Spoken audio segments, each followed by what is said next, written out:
plateau. Deux autres invités nous rejoignent maintenant. Nabila Ben Youssef, merci d'être avec nous. Alors vous êtes celle qui avait fait le plus long voyage, donc on vous remercie puisque vous venez de Montréal. Le voyage s'est bien passé? Très bien, bon, très bien. C'est lent, mais c'est long, mais vous êtes arrivé à bon port, oui. donc ici au Caire. Vous êtes donc humoriste. Votre dernier spectacle s'intitule, on en verra des extraits, Drôlement libre, c'est bien ça? Oui. Voilà, donc on va en parler. Autre invité également qui va nous rejoindre dans un instant, je la présenterai. Le temps pour moi de saluer tous les téléspectateurs qui nous regardent donc à Montréal, qui nous regardent également à Alger, la capitale algérienne, et qui nous regardent également à Pékin, en Chine, où, vous le savez, des manifestations ont également eu lieu peu de temps après le déclenchement des soulèvements dans les pays arabes, avec les mêmes revendications, plus de liberté d'expression, un régime démocratique. On a aussi manifesté donc là-bas en se revendiquant du printemps arabe. On salue les internautes qui nous regardent. N'hésitez pas à réagir sur les réseaux sociaux, Facebook et Twitter. Nabila Ben Youssef, la même question que j'ai posée tout à l'heure à Rim Temimi. Votre pays d'origine, la Tunisie, a aussi connu un événement historique avec le départ de Ben Ali qui était là depuis plus de 20 ans. Même question, qu'est-ce que vous avez ressenti quand vous êtes arrivé en Égypte? Le sentiment...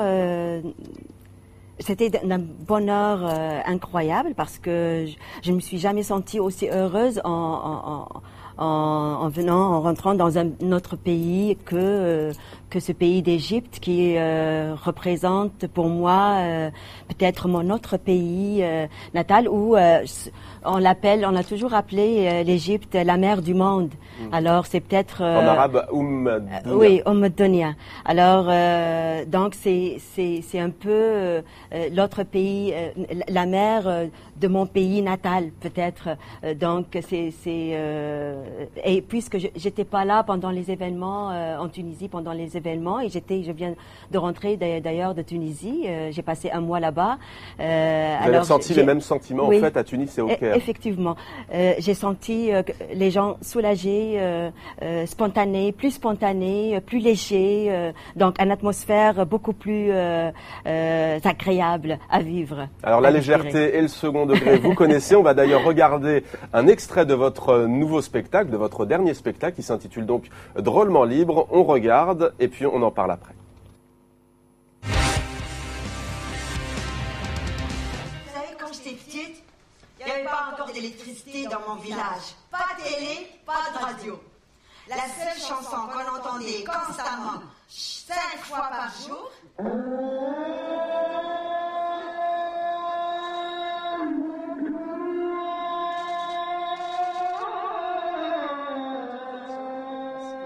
c'était l'appel à la prière qui venait des mosquées.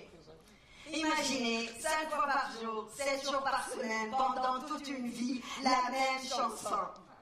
C'est comme si vous entendiez constamment 12 pouces, 5 dollars, 12 pouces, 5 dollars, 12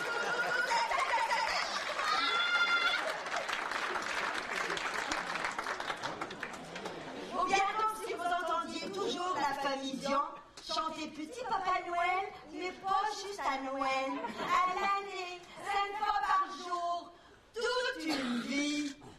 Il y a de quoi vrai fou, hein?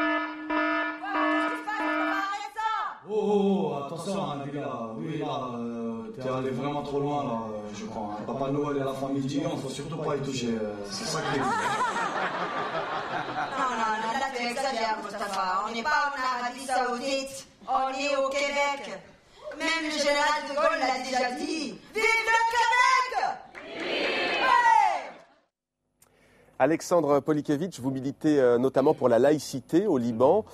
Quand vous voyez cet extrait du spectacle de Nabila Ben Youssef, notamment sur cet appel à la prière, qui est donc critiqué par l'humoriste Nabila Ben Youssef, est-ce que vous partagez le point de vue? Vous savez que ce sont quand même des sujets sensibles et que ça peut choquer ici en Égypte, mais aussi dans d'autres pays de la région? Je ne partage pas tout à fait la même opinion.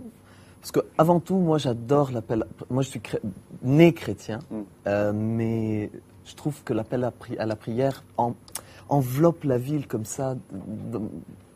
Moi j'aime l'écouter de loin un peu. Ça serait bien qu'il baisse un peu le niveau des haut-parleurs. Ça, j'aimerais vraiment que ça se fasse. Mais je trouve c'est un choix. Après on peut pas imposer, compris ou pas. On peut faire plein de choses quand la prière est en train de, l'appel est là.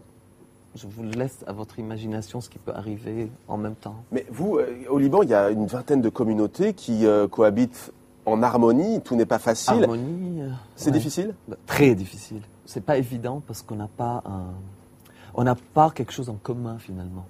Chacun a sa référence et sa communauté, travaille pour sa communauté, se marie, divorce, en matière d'héritage comme parlait tout à l'heure.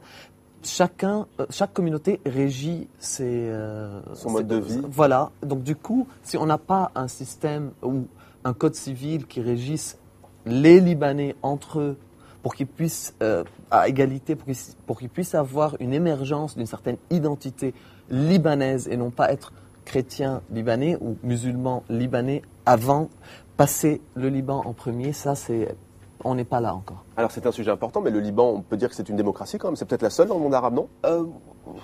Démocratie aussi, entre guillemets, parce que on peut dire ce qu'on veut, mais en même temps, il y a une présence militaire, il y a des milices, il y a une force armée. Donc oui, tu peux parler, mais tu as le revolver par derrière. C'est pas évident, on n'est pas vraiment une démocratie. Rim Temimi, en Tunisie, on a vécu la première fête de l'Aïd, la fin du Ramadan, depuis la chute de Ben Ali. On a l'impression qu'en Tunisie, il y a un retour comme ça du fait religieux, du moins dans l'espace public. Même question, est-ce que ça vous gêne, est-ce que ça vous dérange par rapport à ce qu'on vient de voir dans le spectacle de Nabila Ben Youssef? Non, ça ne me dérange pas. D'abord parce que j'ai vécu toute ma vie en Tunisie, donc je me suis habitué, c'est quelque chose que j'apprécie comme lui, à condition qu'on mette la bonne voix, parce que des fois il y a des voix. Donc je suis aussi très sensible au lecteur, même par rapport à ça. Ensuite, c'est vrai que le jour de l'Aïd, il a été vraiment spécial en Tunisie. Il faut savoir quand même qu'il ne faut pas mettre tout le monde dans le même paquet, qu'en Tunisie, on ne les a pas laissés réellement vivre leur religion. On parle de liberté de culte, etc.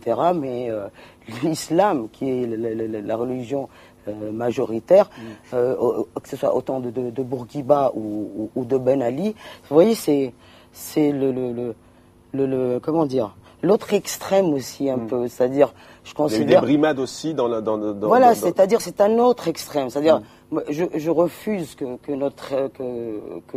la future démocratie tunisienne soit liée à la religion. Il faudrait que l'indépendance de l'État par rapport à la religion, ça, on est tout à fait d'accord, mais de l'autre côté, ce n'est pas normal qu'on empêche autant de Ben Ali. Je vous rappelle, il y avait des jeunes qui allaient à l'aube pour faire la prière à la mosquée. Tout simplement, il n'y avait pas des choses derrière. Il n'y avait pas de militantisme. Non, c'était tout simplement une prière comme il a besoin de le faire. Il a envie de vivre ça. Il faut le laisser libre quand même, s'il dérange personne. Donc on les tapait au niveau des pieds, on les bastonnait pour qu'ils ne ressortent plus, pour qu'ils n'aillent plus à la mosquée. Donc, vous voyez, ça c'est un autre extrême aussi. Et ça aussi, c'est pas normal. Donc voilà. Alors Nabila Ben Youssef, est-ce que vous avez aujourd'hui des inquiétudes, par exemple l'intégrisme? Quel sujet vous inquiète le plus? Est-ce que c'est l'économie qui a du mal à repartir, on le voit en Tunisie, en Égypte, notamment au niveau du tourisme? Ou est-ce que, comme on le voit dans votre spectacle, finalement, c'est l'intégrisme religieux qui vous inquiète? Oui, c'est surtout l'intégrisme religieux qui m'inquiète. Bon, tout d'abord, je veux moi aussi répliquer, donner mon opinion aussi vis-à-vis de la prière. C'est quelque chose aussi que j'adore. L'appel à la prière, ça fait partie quand même de ma culture et tout. Et il y a une musicalité que j'aime beaucoup.